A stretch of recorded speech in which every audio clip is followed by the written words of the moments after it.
Hai semuanya, apa kabar? Perkenalkan, nama saya Afifah Zahra Ramadhani, IP 4A dengan NIM 12631020107. Saya di sini akan mempresentasikan hasil dari penelitian saya yang berjudul Keterkaitan Teori The Seven Phases of Information Literacy terhadap melek informasi orang tua pada pembelajaran daring anak. So, silakan menonton. Sebelum kita membahas pembahasan lebih lanjut terkait penelitian yang akan dibahas, maka terlebih dahulu kita memahami dari abstrak. Berisi tentang this research is related to the seven phases of information literacy theory which discuss the importance of information literacy for parents regarding blood learning during the COVID-19 pandemic in Indonesia, but focus on the environment around the research resident. In the discussion, using descriptive quantitative research methods, we describe the discussion with variables or description. Not only that, this study used questionnaires to collect data through Google because of the interaction between other people, its social distancing. Where the research focused on parents and students from primary education unit to high school in the neighborhood, namely the Balangsari 9 area Mojokerto City. Selanjutnya kita akan membahas dari sebab pendahuluan pada penelitian yang dibahas. Pada saat ini semakin maraknya vaksinasi di seluruh Indonesia serta adanya social distancing. Keberadaan COVID-19 berpengaruh kepada dampak yang beragam di kehidupan masyarakat, khususnya pada bidang pendidikan Indonesia. Seperti yang kita ketahui, selama masa pandemi, siswa maupun mahasiswa dilaksanakan secara jarak jauh atau biasa disebut dengan dalam jaringan. Hal ini dikarenakan salah satu protokol kesehatan pemerintah yang pembelajarannya tidak diizinkan tatap muka dalam ruangan yang sama, melainkan melalui aplikasi yang dapat mendukung pembelajaran guna mencegah penyebaran COVID-19. Pada kondisi tersebut, berakibat pada siswa maupun mahasiswa untuk memiliki alat bantu teknologi komunikasi yang memungkinkan untuk dapat terhubung dan menyokong keberlangsungan pembelajaran melalui berbagai aplikasi seperti Zoom, Google Classroom, Google Meet, Google Formulir, WhatsApp, dan sebagainya. Salah satu contoh kasus yang saat ini sedang marak yaitu anak-anak tidak mengikuti kegiatan pembelajaran melainkan asik dengan dunia maya seperti game online, sosial media, dan sebagainya. Hal tersebut muncul akibat kurangnya pengawasan orang tua terhadap anak selama pembelajaran berlangsung dan ketidakmampuan orang tua dalam pengaplikasian teknologi saat ini. Tak sedikit orang tua menyesali telah lalai mengawasi anaknya selama kegiatan pembelajaran berlangsung. Ada pula dari mereka yang menyalahkan pemerintah dalam mengelola pembelajaran jarak jauh selama pandemi COVID-19. Permasalahan tersebut juga muncul di lingkungan Mojokerto, khususnya wilayah Balangsari Gang 9, di mana para orang tua kurang setuju dengan adanya pembelajaran daring. Tetapi seiring berjalannya waktu, mereka menyadari bahwa cara tersebut efektif untuk pembelajaran anak. Nah, lalu tentunya penelitian ini akan berkontribusi dengan para orang tua terkait pembelajaran daring maupun siswa itu sendiri yang terlibat dan yang menjalankan pembelajaran daring. Maka, penelitian ini akan berfokus kepada permasalahan orang tua yang melek terhadap pembelajaran daring anak. Selanjutnya, kita akan membahas kajian teori pada penelitian ini. Seperti yang kita ketahui bahwa awal mula munculnya COVID-19 berasal dari Cina. lalu muncul di Indonesia pada pertengahan Maret 2020 yang mengakibatkan masyarakat Indonesia mengalami panic buying dengan membeli segala hal berbau kesehatan. Dikarenakan COVID-19 bukan penyakit flu biasa, melainkan flu yang dapat menyebabkan kematian bagi yang terpapar ataupun bagi yang terkena COVID-19. Adanya penyebaran COVID-19 merubah tatanan negara lain, khususnya Indonesia, di mana pemerintah juga merubah tatanan pendidikan yang awalnya melakukan pembelajaran secara tatap muka menjadi belajar dari rumah bagi seluruh satuan pendidikan dasar hingga perguruan tinggi agar menekan penyebaran COVID-19 di Indonesia. Keadaan tersebut pada akhirnya menuntut negara pendidik ataupun tenaga pendidik maupun peserta didik untuk menggunakan platform yang menyokong kegiatan pembelajaran secara daring. Keadaan secara tiba-tiba membuat mereka bingung dalam mengoperasikan berbagai platform online yang menyebabkan tenaga pendidik menggunakan cara yang konvensional atau monoton dalam pembelajaran yang berakibat pada peserta didik yang bosan mengikuti pembelajaran daring. Sedari tadi selalu menyebutkan pembelajaran daring. Lalu apa sih pengertian dari pembelajaran daring itu? Nah, pembelajaran daring ialah suatu kegiatan pembelajaran yang berbasis teknologi yang memanfaatkan platform online untuk menyokong kegiatan pembelajaran yang dilakukan antara tenaga pendidik dengan peserta didik, yang dimana orang tua juga memiliki peran untuk mendapatkan dukungan dan fasilitas yang dibutuhkan. Lalu kita akan bahas tentang metode penelitian. Nah, metode penelitian ini berfungsi sebagai strategi umum yang dianut dalam pengumpulan dan analisis data yang diperlukan guna menjawab persoalan masalah yang dihadapi. Lalu apa saja sih metode penelitian yang ada pada penelitian ini? Yang pertama adalah lokasi penelitian. Penelitian ini dilakukan secara online melalui Google Formulir, di mana adanya keterbatasan untuk bertemu secara langsung dikarenakan masih dalam masa pandemi, dan lokasi ini berfokus pada Malungusari Gang 9 di area Mojokerto. Lalu yang kedua, pendekatan deskripsi kuantitatif. Nah, tujuan dari menggunakan pendekatan tersebut yaitu mendeskripsikan bagaimana orang tua terhadap melek informasi dalam pembelajaran online. Nah, penelitian ini telah menafsirkan maupun menguraikan data yang bersangkutan dengan situasi yang terjadi di lingkungan wilayah Malungsari, Gang 9, Kota Mojokerto. Lalu yang ketiga adalah teknik pengumpulan data. Nah, teknik pengumpulan data ini melalui Google Formulir dan angket secara online. Kedua hal ini sama ya sebenarnya. Nah, lalu pengisian angket sudah dilakukan oleh responden, baik itu orang tua maupun anak, untuk memperoleh data terkait melek informasi terhadap pembelajaran daring. Dan yang terakhir adalah yang keempat, yang berisi tentang teknik analisis data. Nah, pada penelitian ini menggunakan teori penelitian, yaitu teori The Seven Phases of Information Literacy, Christine Susan Burse. Nah, dalam teori ini yaitu menjelaskan tentang keterampilan literasi dalam memerlukan alat ukur standar literasi informasi. Salah satunya memerlukan pengalaman berbasis konstekstual, di mana penelitian tidak bersumber kepada subjek maupun literasi informasi dari sudut pandang subjek penelitian. Maka hal tersebut mendasari konsep Seven Ways of Information Literacy dari Christine Susan Burse, di mana mencakup berbagai pengalaman dalam memahami literasi informasi.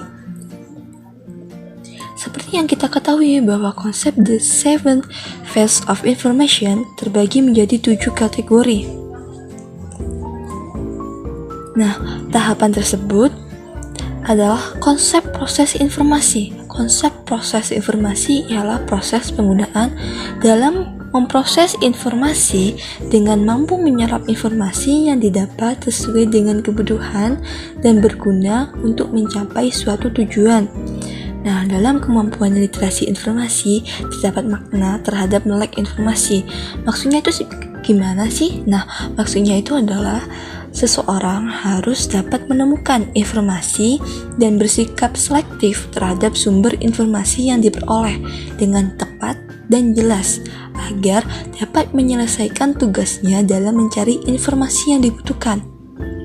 Nah, dalam literasi informasi menurut teori sudut pandang modal manusia pada The Seven of Information ialah modal seseorang dalam keterampilan dan kecakapan dalam mempengaruhi produktivitas mencari informasi. Maka literasi informasi merupakan modal penting bagi manusia agar menjadi pembelajaran ataupun pengalaman. Selanjutnya kita masuk kepada subbab analisis data dan pembahasan. Analisis data dan pembahasan ini melalui Google Formulir, di mana peneliti menggunakan pengoperasian Google Formulir satu dengan yang lainnya tetapi berbeda. Untuk data A1 menggunakan uraian, sedangkan data A2 menggunakan skala linear. Keterangan skala linear antara lain 1. Tidak setuju, 2. Kurang setuju, 3. Setuju, 4. Sangat setuju. Pada 1.1, persepsi anak terhadap pembelajaran secara online pada data A1. Berdasarkan gambar tersebut, peneliti dapat mengetahui bahwa gambar 1.1 peserta didik masih asing di telinga terkait pembelajaran secara daring. Itu seperti apa? Walaupun demikian, pada gambar 1.2 dapat disimpulkan bahwa meskipun peserta didik masih sering asik mengenal maksud dari pembelajaran daring, tenaga pendidik menjelaskan apa itu pembelajaran online dan bagaimana cara penggunaan platform tertentu untuk mendukung kegiatan pembelajaran daring. Nah, pada gambar 1.3, peserta didik ada yang mengatakan bosan melakukan kegiatan pembelajaran dikarenakan tidak dapat bertemu dengan teman-teman serta mengatakan menyenangkan walaupun tidak bertemu guru atau teman secara langsung tetapi dapat bertemu melalui aplikasi Zoom. Lalu pada data A2, berdasarkan data tersebut, peneliti dapat mengetahui bahwa pada gambar 1.4, setelah adanya pemahaman dari tenaga pendidik terkait pembelajaran daring, mereka mulai memahami apa itu pembelajaran daring. Lalu pada gambar 1.5, sebanyak 60% dari 3 siswa setuju melakukan kegiatan pembelajaran daring. Dari sisanya, 40% tidak siap untuk melakukan pembelajaran secara online. Pada gambar 1.6, hasil dari 20% siswa tidak nyaman untuk melakukan kegiatan tersebut dikarenakan membuat punggung sakit saat pembelajaran dan menyebabkan pusing menatap layar laptop terlalu lama. Sedangkan sisanya sangat nyaman disebabkan dapat dilakukan dengan berbagai cara untuk melakukan daring seperti berbaring maupun bersantai. Lalu pada 1.2 tentang kemampuan anak dalam pengoperasian berbagai aplikasi pembelajaran secara online pada data A1, berdasarkan gambar tersebut atau data tersebut dapat disimpulkan bahwa siswa setelah sekian lama melakukan kegiatan pembelajaran daring, banyak di antara mereka menyukai aplikasi WhatsApp dengan polling paling tinggi serta vote rendah oleh aplikasi Google Meet dan e-learning dikarenakan hanya responden dari SD sampai SMA saja. Ada 1.3 kendala anak dalam pemakaian aplikasi pembelajaran secara online pada data A1 dapat terlihat bahwa pada gambar 1.8, kendala dalam kegiatan pembelajaran dikarenakan internet, memori internal, serta jawaban soal yang diberikan oleh tenaga pendidik tidak ada pada buku pembelajaran, melainkan harus mencari di website seperti Google Scholar maupun Google Wikipedia atau artikel. Sedangkan dapat kita lihat pada gambar 1.9 sampai 1.11 dapat disimpulkan bahwa selama kegiatan pembelajaran pada masa pandemi membuat siswa kewalahan dengan banyaknya tugas yang diberikan oleh guru. Sedangkan pada gambar 1.12 dapat diuraikan dengan pembelajaran daring yang monoton untuk mencegah agar tidak bosan. Banyak hal yang dilakukan oleh siswa agar tidak mudah bosan selama pembelajaran daring. Lalu pada data A2 berdasarkan data tersebut bahwasanya pada gambar 1.13 banyak 60 siswa tidak kesulitan dalam pembelajaran daring dan 40 siswa mengalami kesulitan dalam pengoperasiannya dikarenakan pembelajaran hanya konvensional. Lalu kita dapat mengetahui pada gambar 1.16 siswa mengalami rasa bosan selama pembelajaran daring. Itu 60%. Lalu yang 40%-nya itu tidak mengalami rasa bosan. Dan pada gambar 1.14 sampai 1.15 siswa itu mengalami kendala dalam pengumpulan tugas dan presensi yang memiliki ketepatan waktu. Banyak siswa yang sesuai dengan jadwal mata pelajaran yang telah ditentukan. Maksudnya adalah siswanya itu selalu tepat waktu dalam pengumpulan tugas maupun presensi pada pembelajaran atau pada mata pelajaran tersebut. Pada 1.4 tentang persepsi orang tua terhadap pembelajaran secara online pada data A1 yang berdasarkan pada ketiga gambar tersebut, secara keseluruhan bahwa dapat menjelaskan beberapa opini orang tua terkait pembelajaran daring itu seperti apa. Kalian bisa membacanya ataupun mengepost video ini.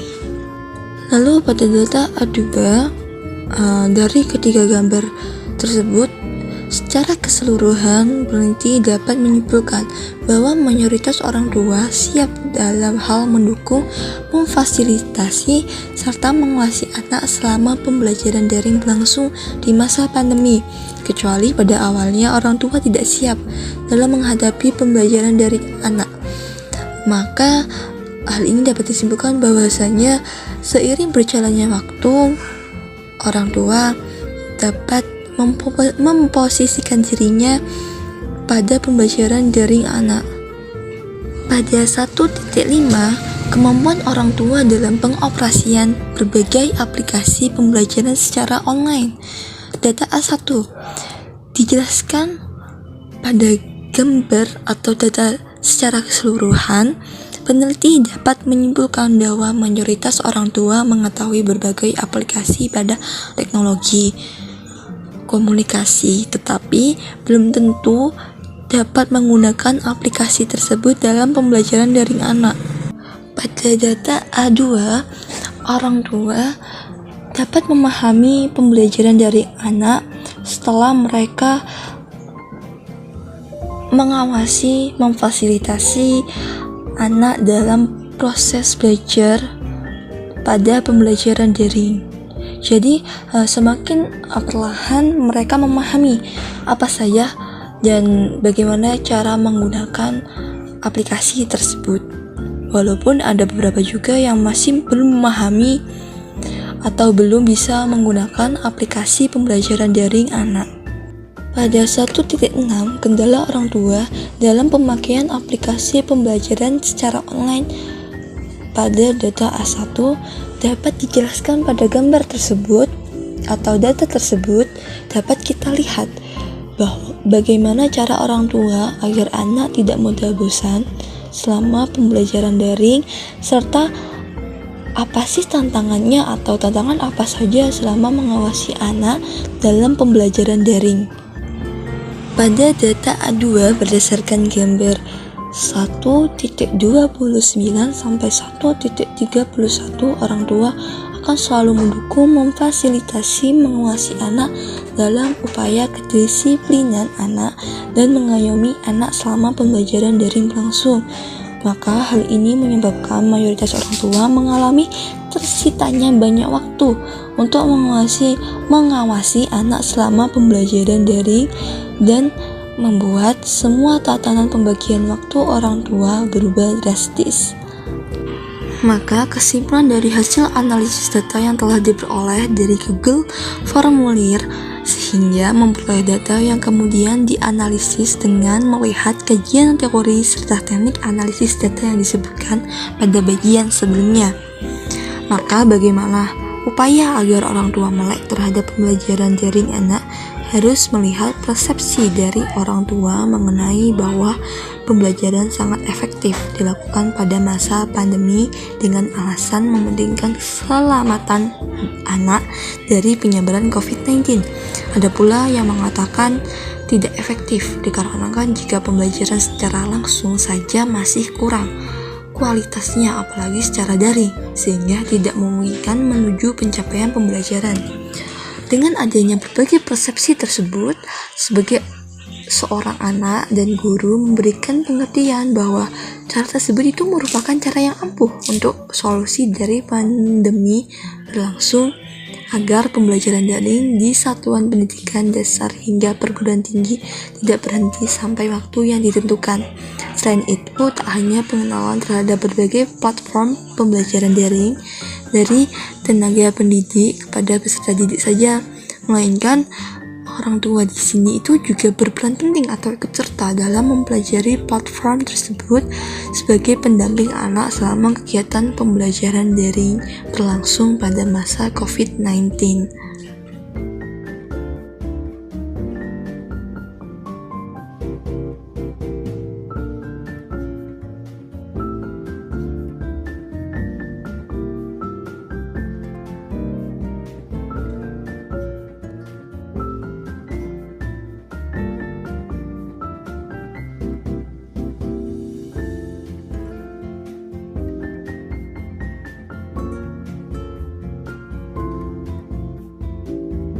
Terima kasih pada kalian semua yang telah menonton materi ini sampai habis.